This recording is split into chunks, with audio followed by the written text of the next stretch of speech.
Transmitter device activated. Coordinates set for Earth 2. Hey everyone, welcome to the Earth 2 podcast, your weekly exploration of the DC Comics multiverse and the legacy of their Golden Age characters through the Silver and Bronze Ages of comics. I'm Peter Watson. And I'm David Steele. Welcome back. Thank you for joining us this week. We are bringing you issue 247 of The Flash, but before we get to issue 247 of The Flash, we need to quickly talk about issue 246 of The Flash. Issue 246 of The Flash, published on the 7th of October 1976. That's the day before John Lennon's 36th birthday? Sure. Peter's going to quickly tell us about the cover. The cover is a stunning Neil Adams cover. At the top, the line of DC superstars, the fastest man alive, The Flash. 30 cents, number 246, January 30485, approved by the Comics Code Authority. We're in the future. There's a futurescape in the background. There is. On the ground, there is the Flash rogue Abra Kadabra, and he's got steam rising from his chest. He looks like he's been blasted or hit with some kind of force.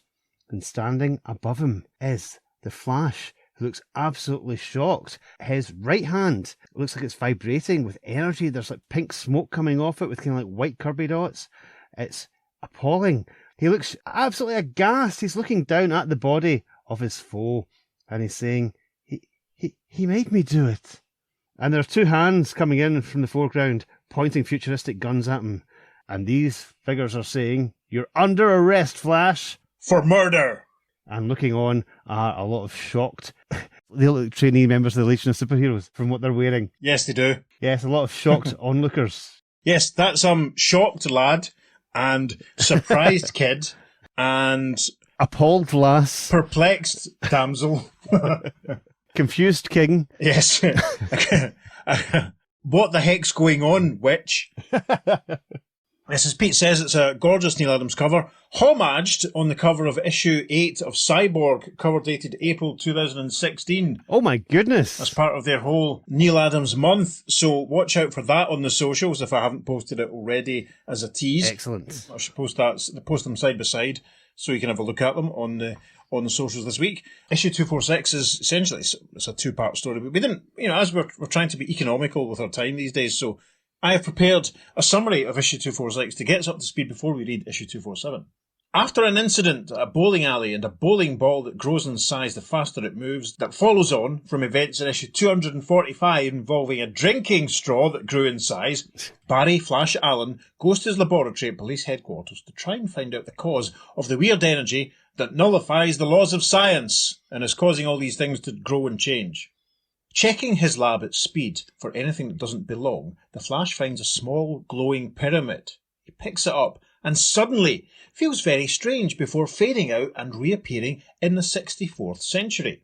Flash sees his old foe Abra Kadabra performing magic for an appreciative crowd, and Abra's thoughts reveal this is part of an experimental reform program. We then cut to the central police complex of the 64th century and a conversation between the Flash and two local police officers. Our reform program utilizes mental analysis to determine the driving force which turned the subject to a life of crime, whereupon we remove that driving force. We see the Flash talking to two policemen. One looks a bit like Flint from G.I. Joe, and the other one's got red hair and a moustache, and the guy that looks like Flint from G.I. Joe is saying, in Kadabra's case, it was his psychotic craving for admiration that originally sent him on a crime spree to your 20th century. Another cop says, having that data enabled us to totally rehabilitate him by inducing every citizen to loudly applaud Abra wherever he goes for whatever he does. In effect, what we have given Kadabra is a mental roadblock against breaking the law. Yes, so does that make sense, listeners? Because Abra is getting all this love from random punters, he doesn't feel the need to break the law. Is that okay? Does that make sense? Are we up to speed? Mm-hmm. Yeah? Phew. Mm-hmm. Suddenly, the pyramid glows again, overpowering Barry's mind and making him run off at speed, with his mind filled with a compulsion to kill Abra Kadabra. Abra taunts the Flash, and Barry is powerless to resist the hypnosis. He then races around Abra faster and faster at super speed, punching him multiple times before causing Abra to rise into the air on an updraft. He floats higher and higher as the Flash starts to spin and vibrate at a rate so fast that if he strikes Abra, the magician will dissipate his atoms and send them flying off in a million directions. And that's what happens. The Flash can't figure out what is going on, and this has all been observed by 2 police officers who restrain him and lead him off, telling him that he'll have to face the consequences of murdering Abra in cold blood. And now, with that out of the way, we move on to issue 247, published on the 2nd of December 1976. Now, a few episodes ago I alluded to a trivia bomb which I had to drop concerning the first week in December. Would you like to hear that trivia bomb now, Peter Watson of the Earth 2 podcast? I'd be delighted, David Steele of the Earth 2 podcast. This issue published on 2nd of December. Now, on the 4th of December 1976, there was an episode of the Dino Mutt and Blue Falcon cartoon series, the Hanna-Barbera series, which was entitled Injustice League of America. Ah, okay. And the dynamic duo of Blue Falcon and Dynamite came up against a motley collection of villains called Fishface, Gimmick, Lowbrow, Queen Hornet, Super Thug, and The Worm. Okay. So there you go. Interesting. That was the trivia bomb. Wow. Was it worth the wait, listeners? You can write in and let me know. Peter will tell you how to do that at the end of the episode. So, no affiliation, obviously, to the DC Comics supervillain team, but a very interesting thing to note as contextual, circumstantial evidence for where we are at this point. Indeed, yes, wow, interesting. So, now going to send Peter off to try and find as many DC Comics characters as he can who might be called Fishface, Gimmick, Lowbrow, Queen Hornet, Super Thug, or Worm. Isn't that right, Peter? There are a couple, yeah. that ring a bell straight away. Okay. Interesting. Will we do that episode, listeners? If we ever start a Patreon, we might do. But yes, so on to Flash 247. Peter will now tell us about the cover. It's a lovely purple background. In the top left corner, the DC bullet's there. It's a blue DC bullet. Now monthly. The Flash, 30 cents, number 247, March 30485. Approved by the Comics Code Authority. And it's a brilliant cover. We have Barry Allen, the Flash, running in from the left. And he's about to attack Abra Kadabra, who has got Jay Garrick, the Flash, who looks comatose, and he's suspending him in the air with some magical bolts from his left hand. My goodness. Abra's blasting Barry Flash with his magic wand. And, in doing so, he's saying, "Ha! Trying to save your fellow Flash from my magical doom, eh? You've condemned yourself to the same fate." Oh, gasp. And the caption at the bottom says, "Can even 2 Flashes overcome the mystic power of Abra Kadabra?" Gosh, stunning. I like this one a lot. The yellow logo and all the reds and whites and blues against the purple background is lovely. Now monthly. Yeah, very interesting. Up until this point, the Flash was 8 times a year. Gosh. That's insane. Yep. Thinking that. Such a big character, 8 times a year. Yeah, I know. And it's the sort of thing we just take for granted now, isn't it? Absolutely. I will point out, of course, that this story was reprinted in issue 16 of Rotor Blitz. I'll hold the cover up for Peter there so you can... Yay! Excellent. So thanks to our pal Clive, who won't be listening, for bringing me back this issue of Rotor Blitz from one of his European expeditions last year. Of course, there's going to be plenty on the socials this week, listeners. What with foreign reprints and homage covers and other foreign covers, plenty. Lovely. Plenty to look forward to there, but that's preempting things. Issue 247, we will jump into the story proper. A caption at the top of the opening page reads, "Who is worse off? The Flash of Earth 1, imprisoned in an escape-proof cell of the 64th century for the murder of the villainous Abra Kadabra? Or Jay Garrick, the Flash of Earth 2, the murder target of this very same Abra Kadabra?" Yes, we have 2 images set against a futuristic city background. We see Flash bouncing around in what frankly looks like a gigantic TARDIS wall to my eyes. Yes, lots of roundels, yeah. Fascinating. And an image, a great shot of Jay Garrick being strangled by a sheet or a cape, perhaps, actually, which is turning into a cobra. Jay is looking askance at this snake-cape combination. And this leads us to another caption. "A maddening question that can be answered only by taking you to the mad Earth of Abra Kadabra." And we see a nice headshot of Abra floating in midair next to the Earth, and we get a little sequence of captions which give us the credits for this issue. Story, Carrie Bates. Art, Irv Novick and Frank McLaughlin. Editing, Julius Schwartz. Into the story. Guess what? There's a caption. 6376. Bingo! Not a lucky lottery number, but an unlucky year for our hero, the Flash, as you will soon discover. And we're outside a building which is helpfully labelled Maximum Security Complex, and from inside we hear the voice of an officer who is saying, And thanks to our advanced rehabilitation methods, most inmates are returned to society in a short time, completely reformed. And then we cut inside to see an officer in a very smart blue uniform with a couple of obviously extraterrestrial patrons. There's a man with blue skin and swept-back green hair, slightly rotund figure wearing a yellow and red top and white trousers. There's a creature with green skin and antenna wearing a orange cape. What are those Star Trek guys? Was it? The Andorians. Yes, that's what I'm thinking of. Loosely reminds me of one of those, and there's another chap with a big nose and a purple skull cap and a purple cape, now being walked along by this officer, and the officer is saying... That ends the tour, honoured visitors from the United Planets. And the green alien with the antenna points at a door which is labelled Ultimate Security, and he says, "Wait! Why do you pass this door?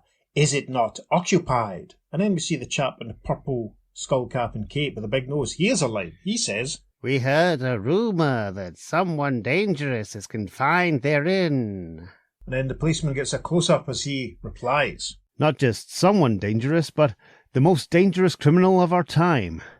I assure you there's no cause for alarm. It's impossible for the prisoner to escape from the customised cell behind that door, not even with his extraordinary powers." We now direct your attention to a 64th century home in Central City, where the daily TV news sweep is in progress. Yes, large widescreen television being watched by a couple, blonde girl in a green dress. Is that Ultra Boy from the Legion in his civvies, by the looks of things? They're watching TV, showing an image of Abra, as I say, and we can hear the reporter saying, "And no longer can the malevolent magician Abra Kadabra be ranked as the #1 criminal of our era. That ignominious distinction now belongs to the infamous Flash of the 20th century, who time-travelled to 6376, where, with wanton disregard of a human's rights, he deliberately took the life of Abra Kadabra. Observe this video beam replay of the Flash utilising his super speed to send Kadabra's atoms flying off in a million different directions." And we get a couple of nice TV screen panels recapping the end of issue 246. TV voice continues, "With typical efficiency, an enforcer squad arrived on the scene within moments to take the killer into custody." And again, recapping in the previous issue, we see Flash being led away by two cops with the glowing, securing band around his waist and arms.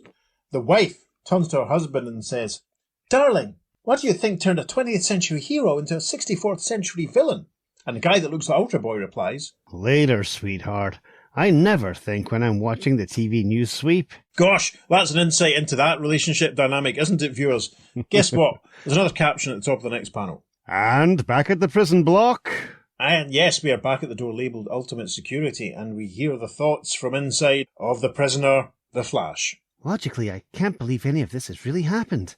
Yet, when it concerns Abra Kadabra, anything is possible, even the impossible. We cut inside the Ultimate Security room to see, yes, indeed, the Flash does appear to be sat inside the TARDIS, with a very TARDIS-rounded floor and everything. Kenny's going to love these panels when they go on the socials. It's like a blue version of the Zero Room. Yeah. Blue Zero Room, of course, supported the Montrose, yada yada. Anyway, the Flash is, they're giving him a chair, it's not all bad. The Flash is sat there, stroking his chin, as he thinks for the next few panels. It's clear now. All the evidence points to my guilt. Not of committing murder, but of playing right into that tricky magician's hands. There's no way I'll ever believe Abra Kadabra hooked me out of my time period just to kill him. Every instinct tells me he's still alive. Somewhere. Sometime. And that this is a diabolically clever frame-up. But how can I prove it locked up in here? If he didn't really die when I hit him, where on, or off, Earth did he go? Questions which are about to be answered as we time shift back to 1976. Yes, and you may take a drink, listeners, for there is an overfilled trash can with its lid on in the right-hand corner of this panel. Take a drink as we see the translucent form of Abra Kadabra, seemingly reassembling in this alleyway. He is thinking, I deserve a round of applause for making such a perfect touchdown in time. Thanks to my scientific wizardry and an accommodating super-speed punch, I'm materializing in the Flash's own space and time. Central City, 1976, if my calculations are correct. And so our hero's suspicions are true. Abra Kadabra is indeed alive and disgustingly well. Yep, and he does look well. Looking around this alleyway, he is thinking, how unfortunate to have pulled off the most spectacular stunt of my career without an appreciative audience to applaud my success. But then his thoughts are interrupted. Wait, what's that? And we hear some applause and some cries of yay, and etc. And we hear a voice yelling, "Atta boy, terrific, the greatest!" And Abra steps from the alleyway and sees a crowd all applauding and, as we've said, and looking very happy. And he thinks, For a moment I thought those huzzas were meant for me, but no, the crowd's facing the other way. A simple matter to correct with a hypnotic mind sweep. But just as the magician extraordinaire is about to mesmerize the crowd... Yes, we get a closer look at the crowd. Looks like quite a young bunch, to be honest. They're all cheering and there's paper floating through the air and someone's waving a large United States flag.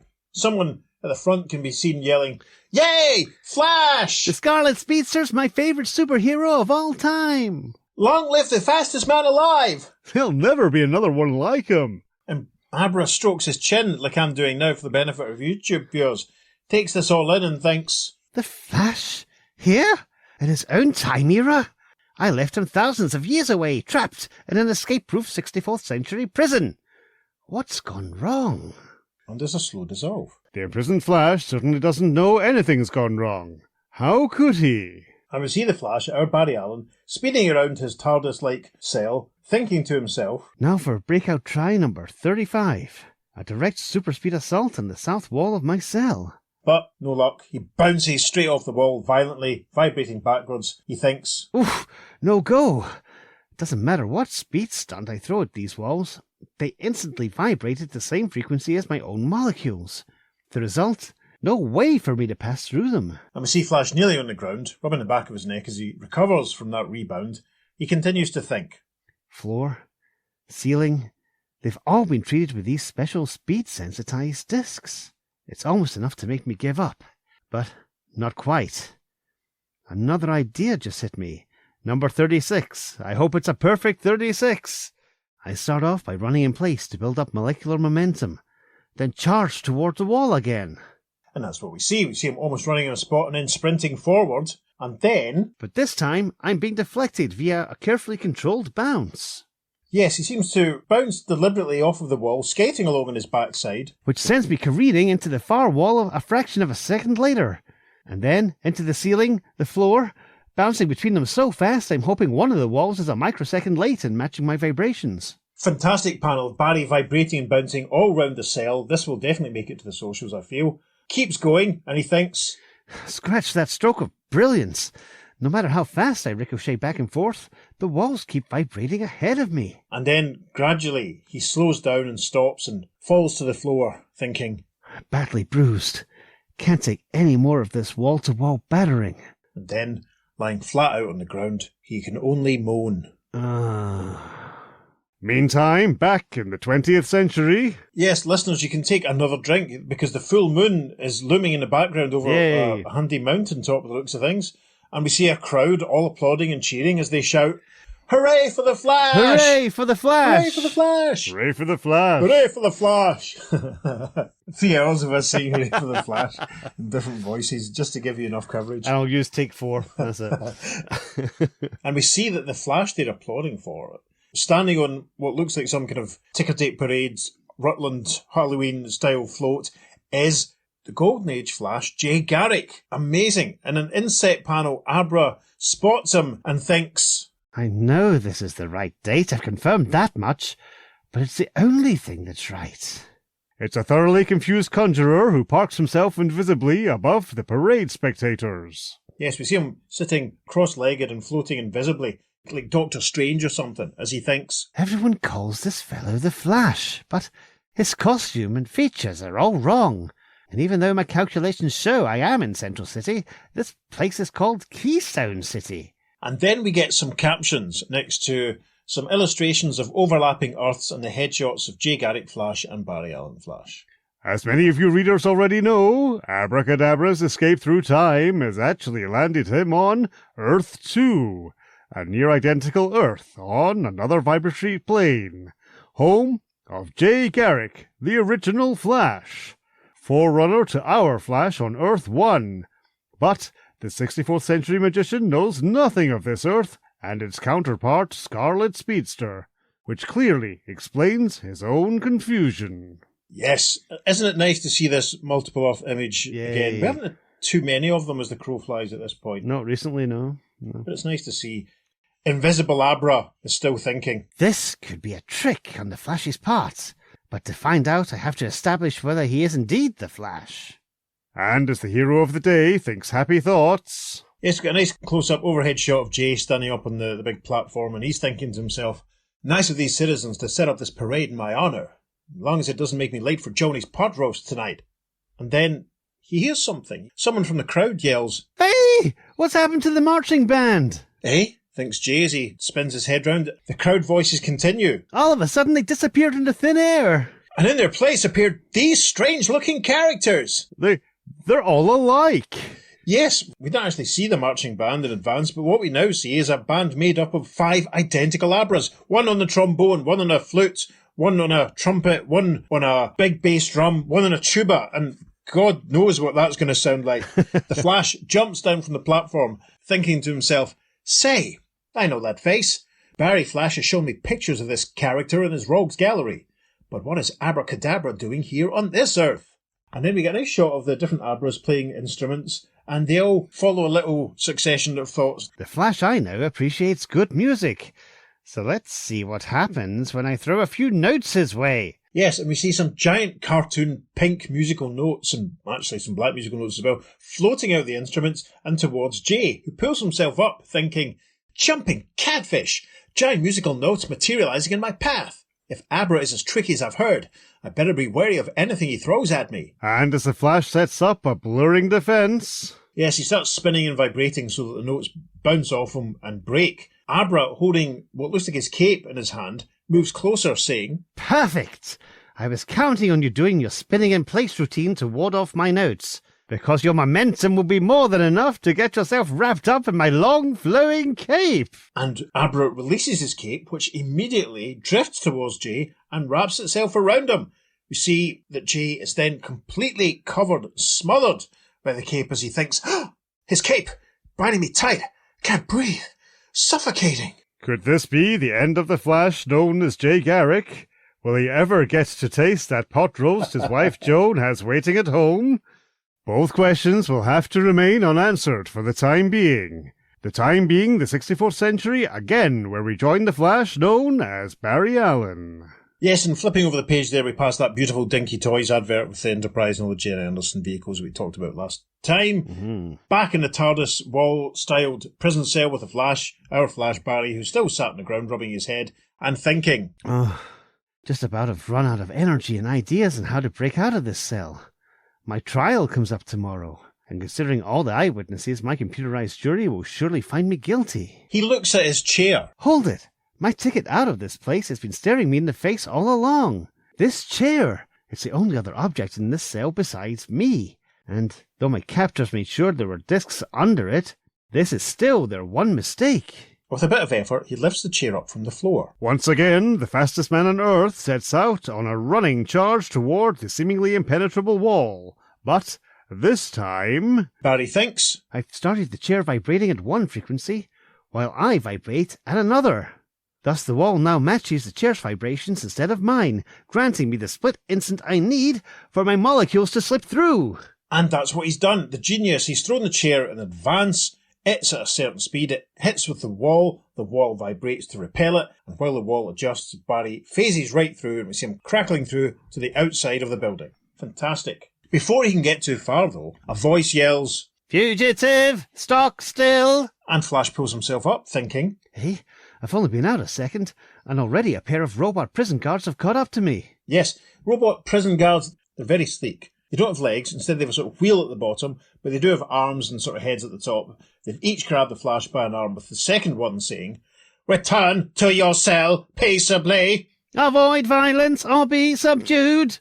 Instantly, the Monarch of Motion begins shaking in place like a human piston. Yes, we can see that he's starting to shake, but also the robots are starting to shake. The robot on his left says, Do not resist. The only way I can prove my theory about Abra Kadabra still being alive is to find him, and the only way I can do that is to remain free. And he keeps vibrating, and the robots vibrate themselves apart, despite the protestations of one of them who says, Stop! stop!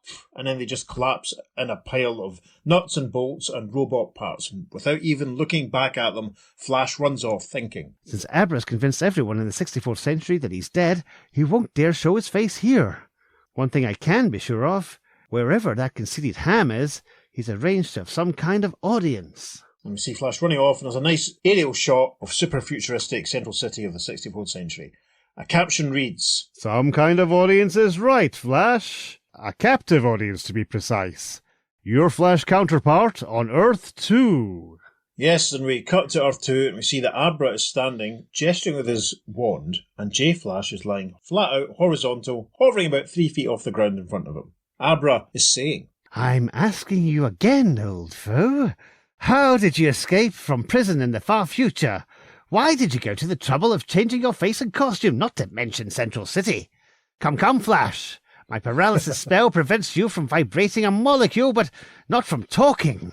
And we get an insight into Jay's thoughts as he floats there, and he thinks, oh, what a predicament.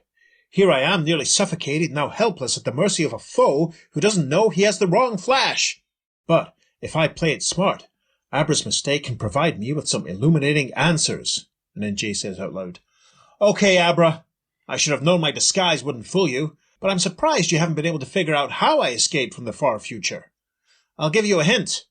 Just think back over our last encounter. And Abra again strokes his chin. She seems to do quite a lot. And he says, Let's see. I whisked you into the 64th century to become a slave to my irresistible hypnotic command that filled you with a compulsion to kill me. Yes, and we get a couple of rounded panels here flashing back to the events of last issue. We see Barry running towards Abra, thinking, I'm being forced to become a murderer. Abra's narration returns. But what you didn't know at the time was my true motive. Using my scientific wizardry, I treated my body with a special radiation calculated to cause a specific result. When your super speed punch struck me, my atoms weren't scattered apart. On the contrary, your punch propelled my atoms backward into the time barrier. Back here to the 20th century. And there's a great panel of Abra's essence being sent through the time stream, I suppose. It's a bit Steranko to my eyes. Do you think that's fair? Yes, I can see that, It's certainly more Steranko than Kirby, I'd say, yeah. Yeah, some odd spheres and shapes, and there's a little wave of green energy covered in black dots, which obviously represents Abra as he travels, and from the little black dots, there come some thoughts. That rhymes.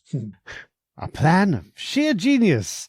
Flash gets framed for murder in my era, putting him conveniently out of the picture when I reach his era, leaving me free to work my malicious magic here in 1976, with no super speedster to thwart me. And again, we see Abra materialising in the alleyway, and once again, listeners, you can take a drink because we see that same dustbin. Oh, so I thought, until I discovered I hadn't escaped my nemesis the Flash at all.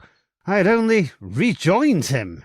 Now it's your turn to talk. How did you pull off that prison break? And a heavily perspiring Jay thinks Abra doesn't know he's miscalculated.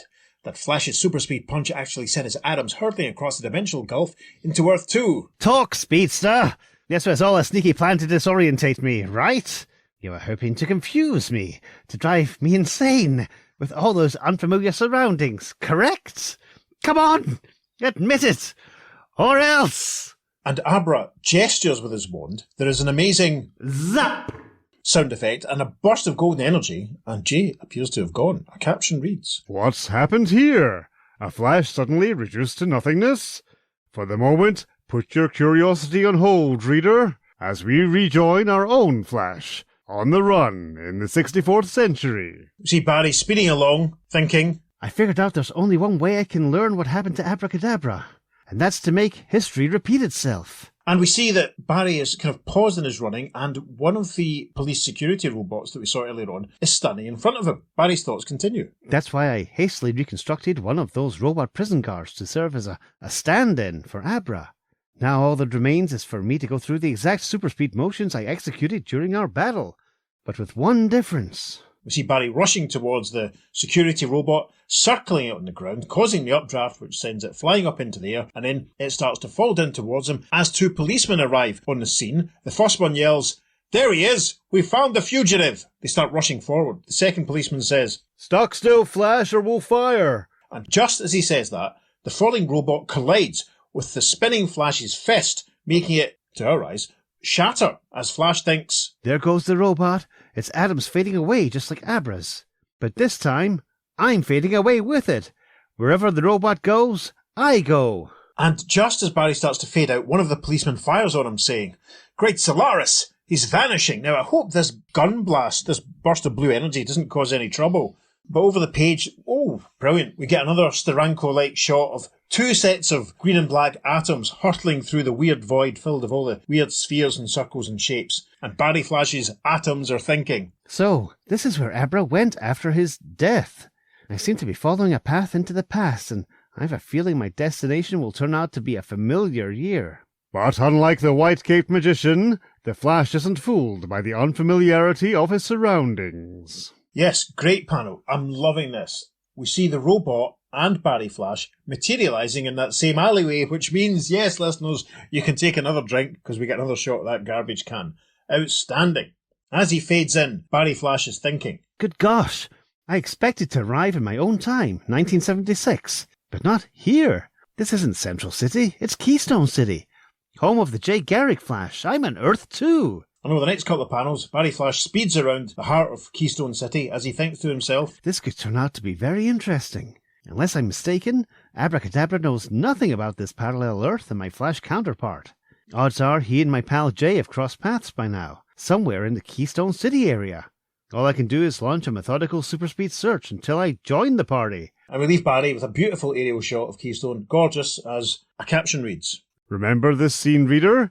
We have now reached this moment in time again, when Abra Kadabra was pointing his threatening wand at a helpless Flash. Yes, and we see Abra tapping the wand in Jay's direction as Abra starts to say, Come on! and then the next panel, a caption reads, But now you've seen more than meets the naked eye, as you watch the blurred form of another Flash racing across the picture. Yes, as Abra's sentence from earlier in the story continues, as he says, Admit it. Barry Flash zooms in, grabs hold of Jay Flash, and speeds off with him, thinking, Finally found Jay, and not a split second too soon. Oh, I wish you could have said it not a moment too soon. That would have been nice. Takes us to the top panel of the next page as Abra concludes his sentence. Or else! And then there is an astonishing, huge Poof! sound effect as Abra concludes. By the great Houdini, the Flash disappeared! But this is one trick I had nothing to do with. Astonishing here that the zap was replaced by a poof. I hate when that happens. Abra looks around, scratching his head because Jay's vanished, and he says, What in the cosmos is going on here? I find a Flash who doesn't look like the Flash in a city that isn't supposed to exist. It's all so confusing, maddening. At that moment, not far away, two Scarlet Speedsters compare notes. Yes, listeners, I found this panel absolutely hilarious because Barry is kneeling down beside Jay, but Jay is lying flat on his face on the grass, arms pinned to his sides. This cannot be comfortable, but he's managing to say, So, Abra hit me with a spell that paralysed my entire body, except for my voice. I think I know the cure. A super speed rub down to get your molecules moving again. And Barry starts working on Jay, battering his hands up and down Jay's back and his legs, as Jay says, starting to feel better already. And within seconds, the therapeutic effects of the Ultra Speed work their magic. Yeah, and Jay sits up, rubbing the back of his neck like I'm now doing, as Barry runs off, saying, Now we've got a loose end to tie up and deliver to the 64th century. I'll be right with you, Barry. And then Barry runs off, and we see him speeding up to confront Abra. Greetings, Abra. Long time no see. And what's new? Back to your old uniform again? I don't know what your game is, but you're still coming up a loser. And he gestures with his wand, there's a little flash of golden energy, and an enormous banana skin appears on the pavement in front of Barry. It's the biggest banana skin I've ever seen.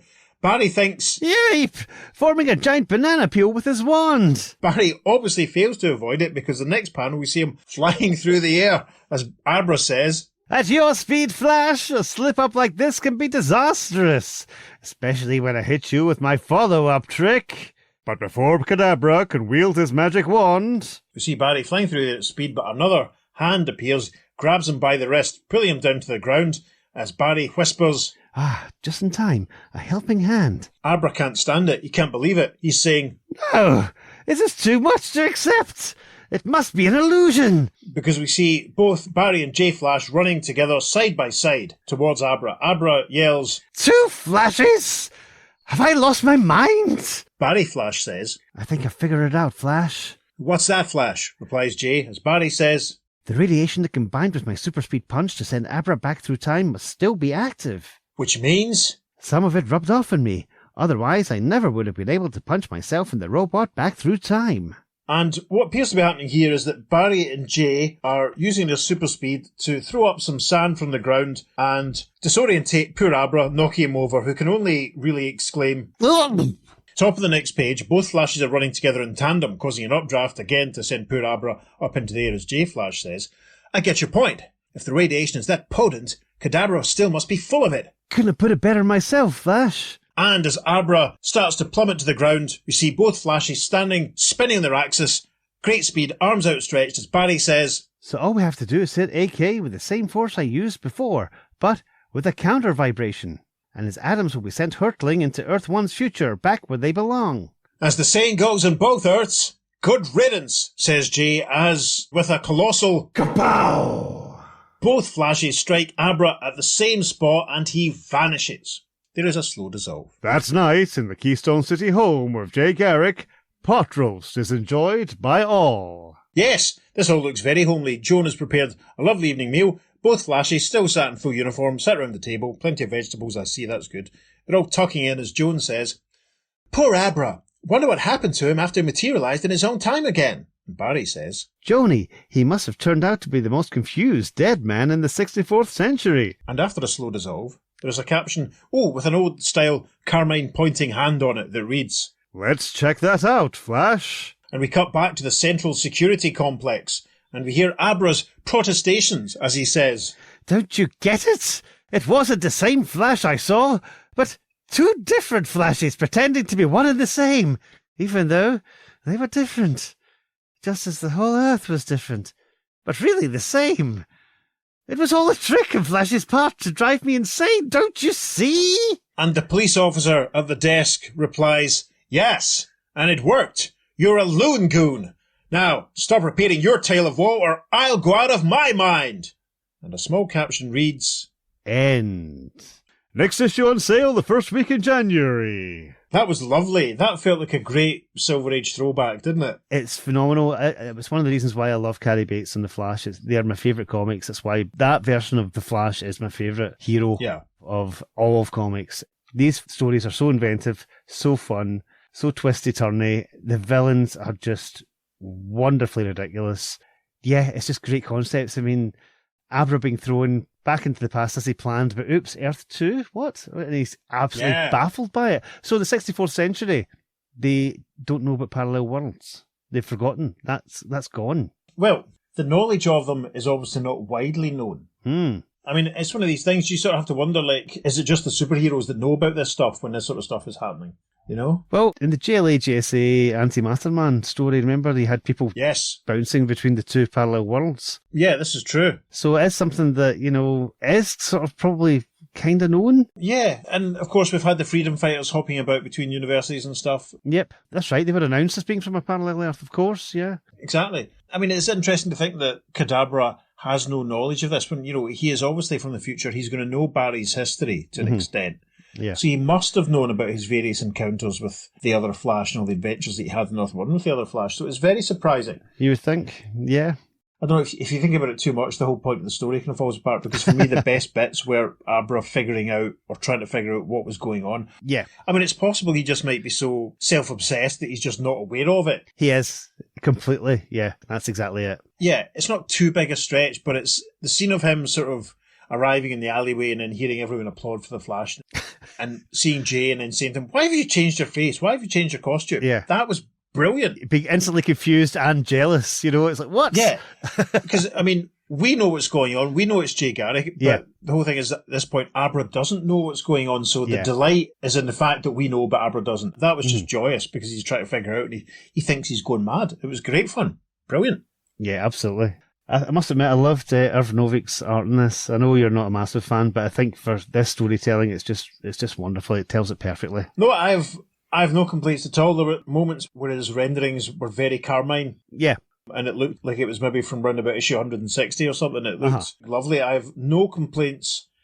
I have no general complaints about Arvnovic at all. It's just not a name that's ever been really big on my radar. Okay. You know, Sure. there's great stuff in this. Lots of detail. Like, it must have been an absolute pain drawing all those circles in the prison cell. Yeah, true. And but equally, he must have had a great time drawing the time void and drawing the same alleyway 3 different times. Yeah, Time Void's actually a bit Ditko-esque as well, to be honest. Yeah. Yeah, there's a touch of that. Yeah, it's definitely more Doctor Strange than Fantastic Four. Yeah, I loved Jay's psychology of saying, if you think back as to what you did, then, of course, you'll work it out yourself. And, of course, Abra won't think to himself. He'll basically be as loud as possible and speak everything out loud and acts and projects, and because he's a showman. Yes. He's like the ultimate showman, and that's his whole reason. So, of course, if he's got a chance to perform and he's thinking back of the thing, he would say it out loud, he would perform, he'd probably act out bits, because he's a ridiculous, ridiculous person, and I love him. He really is. I quite like him. I mean, did Mark Waid do some stuff with him in the 90s when Max and Bart and the other Flash were kicking about? Jesse was there. Mm-hmm. Did he get burned or scarred or something at one point? Yeah, that happened. And I remember sort of thinking, no, Abra doesn't deserve this. Yeah. He's not the sort of psychopathic bad guy like Captain Cold or Reverse Flash. Mm-hmm. He's just the loopy vain magician, really, isn't he? Yeah, he does lose it towards the end of Flash's run as well, obviously, because he turns up in time for the trial of the Flash, which incidentally, if you think about it, Barry was imprisoned there and he was going in trial the next day for murdering one of the rogues, a rogue from the future. And of course, later on in his run, he's imprisoned for murdering one of the rogues from the future. Spoilers. Spoilers. No, you're right. You're absolutely right. That's quite hilarious. I like that. A bit of foreshadowing there. Yeah, it's just so ridiculous, so fun. I like the blasé nature of the couple in the future. They're sitting there watching their big screen telly because, of course, that's what you'd have in the 64th century. Yes. Nothing more advanced than that. Of course. It reminded me a bit of the Doctor Who story, Vengeance and Varos, with the couple that are just sitting there, just watching everything happen on telly. Got you. I see what you're saying. Yeah. Oh, Stephen Yardley, absolute legend. Yes, I know what you mean. Yeah, it's always nice to get these sort of little glimpses into the future because for the 64th century, it doesn't really look that much more advanced than Legion sort of time. Am I right in thinking there was a mention of the United Planets at the top? Yep, those 2 aliens were from the United Planets, so that's still around. Visitors from the United Planets, that's another 3,000 odd years in the future. That's very interesting. But does that mean they're from the United Planets? Does that mean Earth is now no longer in the United Planets? Or are they just ambassadors from another... Yes. I think honoured visitors, I think that second, yes. I would hate to think about the 64th century that we were no longer part. Oh, I don't know though. Interesting. Who can say? Yes. Who can say? Did they all vote for Earth exits to leave the United Planets? Gosh, a little bit of politics there, ladies and gentlemen.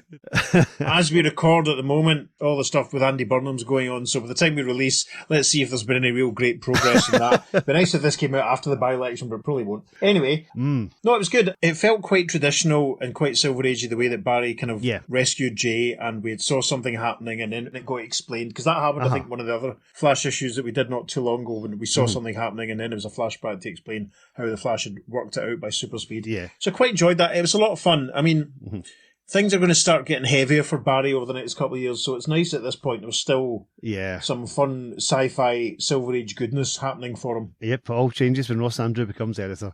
But while Julie's still editing, we're on safe ground. Yes. Yeah, speaking of which, I must admit I loved the final scene of Barry actually just hanging around. Jay's probably said, Joan's got some pot roast on, let's go and have some. Do you want to stay for your dinner?